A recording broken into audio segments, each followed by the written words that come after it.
So here we're talking about movies that are based on real-life events. We got one more movie to cover for you here, a movie called The Entity. The Entity stars Barbara Hershey as a single mother in Los Angeles who is raped and tormented by an invisible assailant. This is based on the Doris Bither case, also known as the Entity haunting. Was an alleged haunting which occurred in 1974 in Culver City, California, where a woman named Doris Bither alleged the ghosts of 3 men were raping her. Aren't all hauntings alleged hauntings? Yeah, I guess. I don't know. Like I don't know that Wikipedia has. We gotta fill it up with some adjectives and adverb. You know, a confirmed haunting. You gotta fluff this turd up. You know. Yeah. 2 of them she claimed were small creatures that would hold her down, while the largest of the entities would be the one who raped her.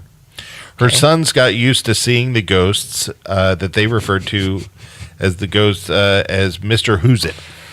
Okay. One of her sons claimed to have been thrown down around the room by an invisible phenomenon. He claims that when he tried to stop the attack, he was also tossed away like loose garbage, he said.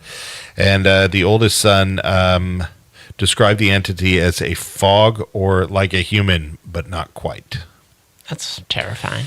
The oldest son claims to have witnessed many of the attacks. In an interview from 2009, he says that because his bedroom was next door to his mother's room, he would have to listen to the assaults as they happened, and in a few cases, he actually saw her being beaten by an invisible force. Paranormal investigators studied it extensively, but their presence only made matters worse. A group of paranormal investigators were called to see if they could figure out what was going on. The group of around 30 investigators set up cameras to catch anything that happened.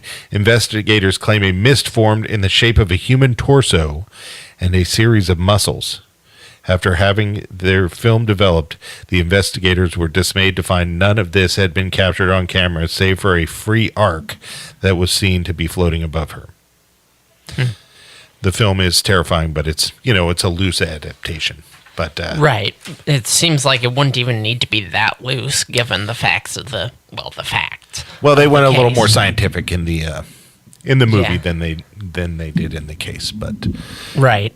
That's actually quite a lot for a haunting. Like that's a fairly major haunting in terms of level of detail and distress caused to the occupants. You don't find too many other cases that have quite that level. Oh yeah, and it's all even about like the Amityville case and the one that The Conjuring's based on. They're only,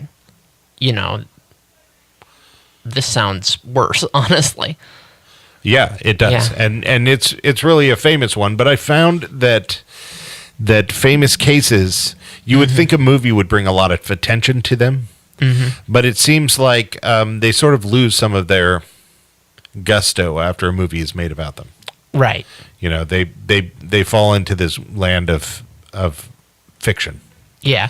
Well, for the cases that, like the case that inspired The Conjuring, the movie's quite a bit more dramatic than the actual event. Absolutely, yeah. So once you read about the actual event, it's like, oh my God, she didn't even levitate into the air and scream or whatever. What a ripoff. Yeah, exactly. Right? The ghost didn't even hurl this kid across the room. Like, really? Right.